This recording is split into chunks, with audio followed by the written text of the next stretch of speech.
I am having a Meniere's attack. I feel like I'm not even living anymore. I feel like I'm just surviving.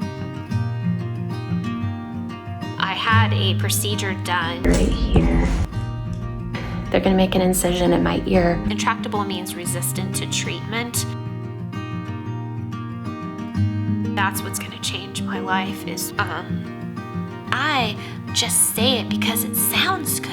Hello warriors, it's Kelly from Incredible Anyway, where I talk about how to live an incredible life no matter what your circumstances are. In this video, I am going to be giving you guys an update because, as some of you have noticed, I haven't posted a video on YouTube or content on Instagram in a bit. The reason behind that is what I want to go into in this video, or reasons behind that. I'm going to be doing a diagnosis discussion video series where I go through my different chronic health issues and talk about what they are and how they affect me. I'm going to be talking about my chronic intractable migraine diagnosis and my new daily persistent headache diagnosis in June, because June is Migraine and Headache Awareness Month. Those live streams that I do that month will also be surrounding the topic of migraine and headaches. And if you have any questions about migraine or headaches, treatments, complementary therapies, whatever, please ask. Meniere's disease is one of the things that has been really affecting me here recently. It is a disease that is of the inner ear, and it causes significant, severe vertigo in addition to other symptoms, including progressive hearing loss. It has really been affecting me severely. I've been having attacks day after day after day for like 8 days in a row, and then a little break and then more. Research studies found that in a person who's having an active Meniere's attack, that their quality of life is the same as a person who has cancer or AIDS and is 6 days from death. So quality of life is pretty poor. It really is very challenging to live through and very tiring to live through, frankly. It just is so limiting. I can't see, so I can't see to read my phone. I can't see to text. I can't see to watch TV, so I can have some sort of entertainment. Even listening to an audiobook is hard because the vertigo is so disorienting to me. I am having a Meniere's attack, and I think it's really important that I document it. I have benevolence. Benny is taking care of me because I'm doing so poorly and I can't see anything. That's why I look like this. I feel like I'm being dumped off the earth over and over again and spinning and everything. It's really hard. I got this talk and this one and then that one. It's really crazy how much I can't see. My ear hurts a lot and I feel like I can't. It's hard to come up with the words because some words are just not coming out.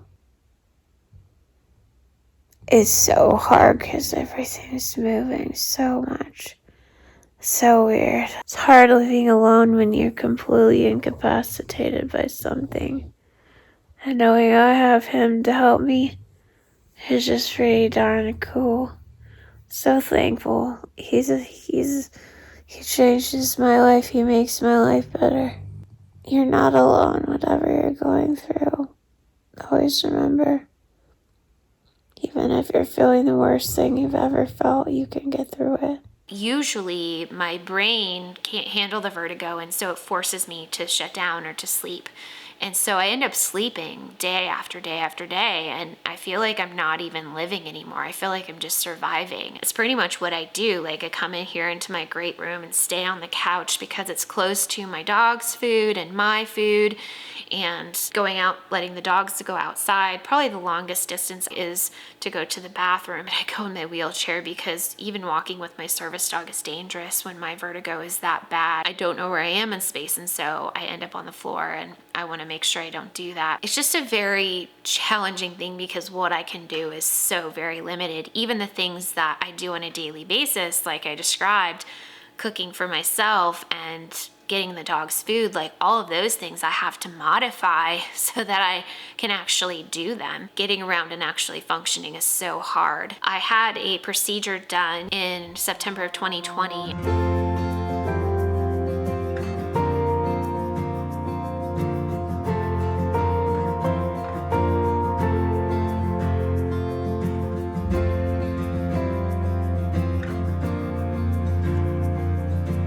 boy, Ben.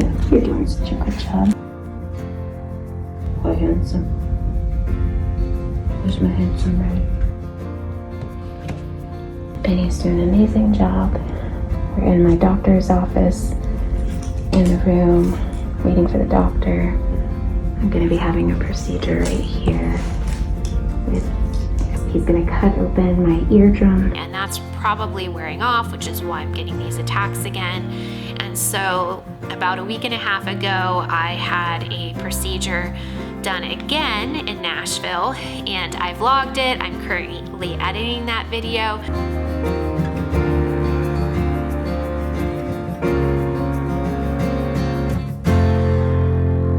They're gonna make an incision in my ear.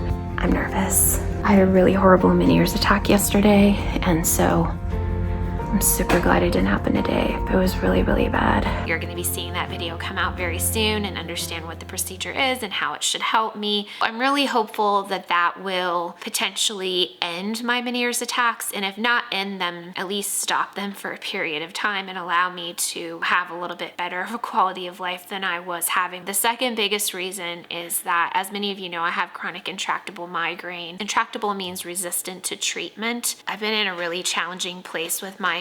Last fall and this winter were really, really hard on me. Spring started to look a little bit better, but not as much as I would like.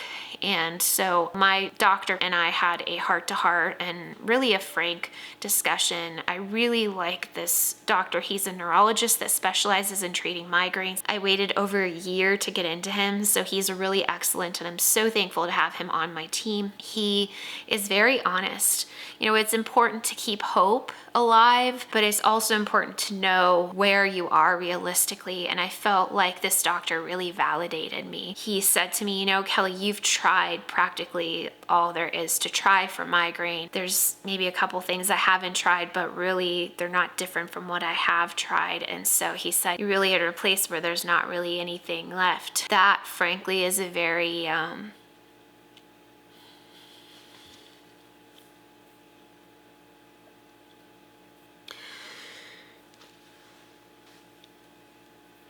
it's a devastating place to be. It's not new to me. I was here before the CGRP inhibitors came out, which, if you don't know what those are, I have a video on them explaining what they are. I'll probably do a video here in June about my experience with the CGRP inhibitors. That's more of an updated experience. It's hard, but I gotta keep hoping that people will start donating to migraine research and see it as a valid thing to donate toward. There's not a lot of money being allocated toward migraine research. I donate to migraine research, my family does. It's so moving to me. Best gift they could ever give me, truly. Donation to migraine research, you know, that's what's gonna change my life, is research. So I brought this out of the box, unconventional treatment idea to my doctor. I have had a lot of IV infusions for migraine in the past, some outpatient, mostly as an inpatient in a migraine and headache unit in Chicago. I really didn't respond to them. It's been over a decade though since I've had those treatments, and I only had them during a period of time when I was in a really, really bad place. The thought is maybe if I try those again and maybe try them in a more frequent, regular basis, that maybe I'll get some help from them. My migraine specialist and I had a conversation about that, and we came to the conclusion that it would be a good thing to try. That's going to be happening, and I'm really hopeful. So this is my migraine specialist office where I see my migraine doctor. I sit right here and he sits there. I had a great appointment. So good to have a good doctor, to have a good partner, and working on chronic health issues is really integral. Get these better. I also started to see a health psychologist. He is a doctor that really specializes in the psychology of chronic health issues and how your mental health can impact your physical health, and trying to use alternative treatments to help you to cope with stress better so that it doesn't affect your body. I have been through a lot of trauma. I've been diagnosed with a trauma disorder because I experienced repeated trauma over the course of time. Because of that, my body kind of held on to that, and it kind of manifested it in certain ways in my body. For example, I used to have irritable bowel syndrome in a really debilitating way. I was on daily medication. I also had as needed medication. When I had these really bad IBS attacks, I was in a ball, cramping, really severe pain, running back and forth to the toilet, just a nightmare of a situation. It wasn't managed at all. Fast forward to today, where I am no longer in the situation where I was experiencing that trauma. I no longer have had IBS. Like, I had an IBS attack once in the last year. I don't need daily medication for it, when that was not even a consideration for years. We're really exploring the relationship between trauma and the mind and the body, and I'm reading this book here called The Body Keeps Score, Brain, Mind, and Body and the Healing of Trauma by Bessel Kolk. It's hard whenever you get diagnosed with a trauma disorder, because it really makes you have to see that you actually did live through trauma.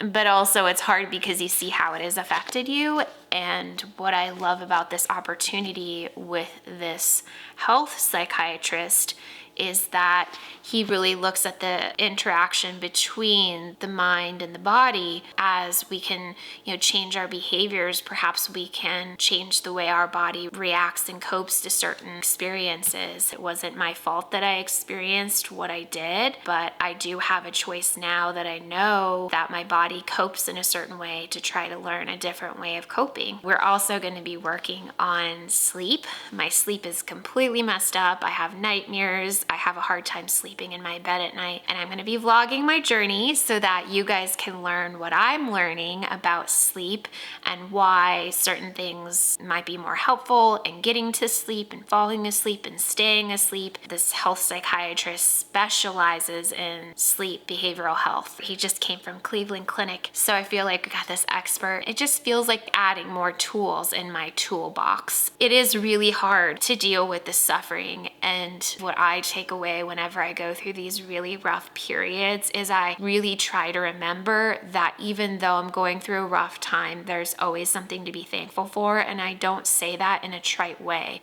This is not me just saying that because I'm a positive person, and I just say it because it sounds good. I'm just trying to be a good person.